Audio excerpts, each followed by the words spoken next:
Bismillahirrahmanirrahim. Elhamdülillah. Ve salatu ve selamu ala Resulillah. Seyyidina Muhammedin ve ala alihi ve sahbihi ve men velah. Allah subhanahu wa ta'ala okugan namazımızı kabul kılgan bolsun.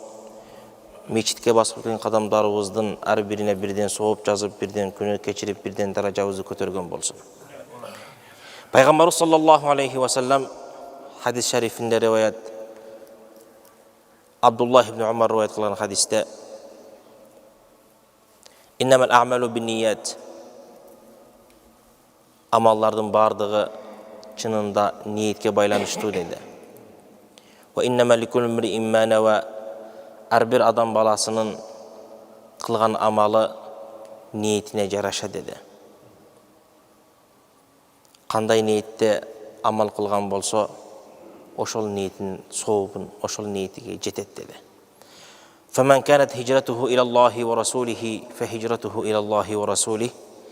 Kimde kim Allah üçün, anın paygambarı üçün hicret kıla turgan bolsa dedi,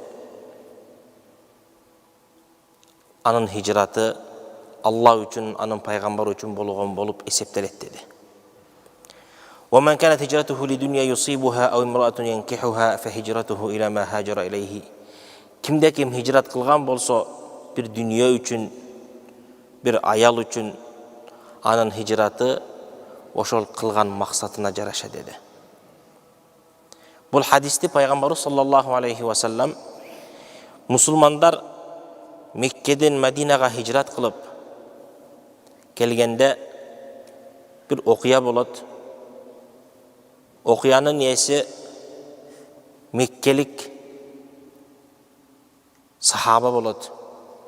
Peygamber'e iman keltirgen. Peygamber sallallahu aleyhi ve sellem Mekke'deki sahabalarga, muhacirinlerge hicret kılgandı buyurganda köpçülük sahabalar Peygamber'in sözünü iki kılbastan hicret kılışadı. Bul kişi bir ayaldı жақшы көрген болады. Жақшы көрген ayalı Peygamber sallallahu aleyhi ve sellem'de yerçip hicret kılgan болады. Al kişi oşol ayalga üylönömün dep, oşol ayalga жетейин деген maksatта hicret kılgan болады. Çoğun, ulu amaldı kıldı. Ekinin biri çıdabay turgan amalga bardı. Mekke şaharынан Medine şaharına 500 kilometr jönököy oşol uçurdağı zamandın adamlarının mümkünçülüğünü eseptey turgan bolsok 12 күндік сапар.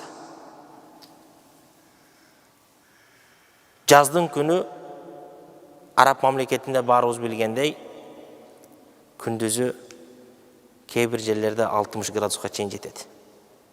Ысықтық. Ошончо кыйынчылыкты кечип барды эмне үчүн? Bir ayal үчүн. Пайгамбар саллаллаху алейхи ва саллям анын хижраты Кудай үчүн болуп саналбайт деди. Анын хижраты мен үчүн болуп саналбайт деди.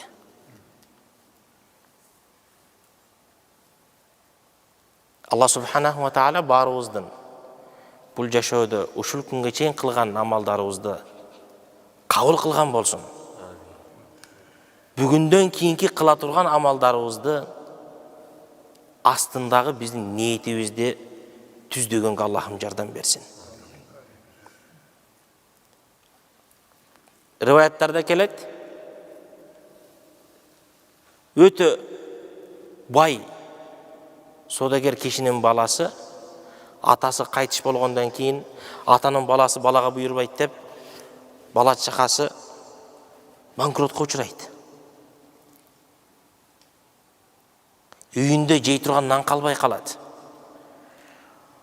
Балдарын курсагы ачкандыктан ыйлап баштайт.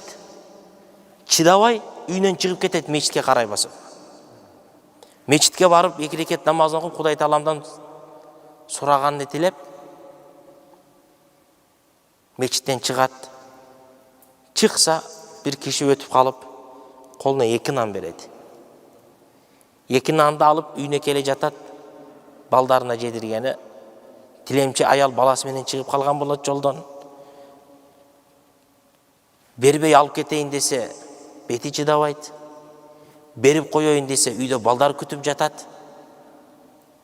Анан Аллахым өзін қабыл қылғын деп, 2 нанды беріп таштап кетеді. Үйіне түз барбай, дағы айланып, біраз уақыт өтсін, балдар ұқтасын, анан кейін барайын деп, үйіне кешке мал барып қалса, көче ызычу. Қайсыл бір учурда атасынан қарызға ақша алған киши ошол ақша менен байып қайтарғаны келіптір. Қанша жыл өткөндөн кейін. Мына атаңдын берген маға ақшасы, мына шул пайда сендерге бұйырсын деп кетет екен. Саудагердің баласы саудагер болады демекчи, ошол акчаны алып кайра оборотун күчөйтүп, кайра аяғына туруп, путка туруп, кайра чоң бизнесмен болот. Канчалаган садакаларды кылат, канчалаган жакшылык, кайрымдуулук амалдарды кылат, кайтыш болот. Кайтыш болгондон кийин жакын достор түшүнө көрөт. Түшүнө кирет. Эмне болдуң? Аллах мен даражамды көтөрдү. Кайсыл амал менен көтөрдү? Берген садакалары менен, берген ихсандары менен эмес. Жокчулукта берген 2 нан.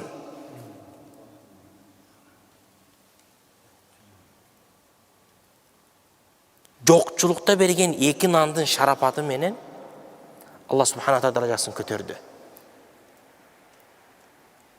Biz байкабаган, biz көңүл бурбаган амалдар бар. Анын кадырына жетпейбиз, ага көңүл бурбайбыз. Бирок пайгамбар саллаллаху алейхи ва саллам айтты, кээ бир адамды бир сөз байкабасын айтып коет, аны бейишке киргизет деди. Кээ бир адамды бир сөз байкабасын сүйлөп коет, аны тозокко киргизет деди. Демек биздин ар бир кылган амалыбызда Аллахым биринчиден ниетибизди түздөгөн болсун. Экинчиден бир гана Аллах үчүн ихлас менен кылууду Аллахым насип кылган болсун. Аллахым баарыбызды туура эмес сүйлөгөндөн, жаман сүйлөгөндөн сактаган болсун. Ва саллаллаху ва саллим ва барик ала хабибина Мухаммад ва ала алихи ва асхабихи ажмаин. Бирахметика.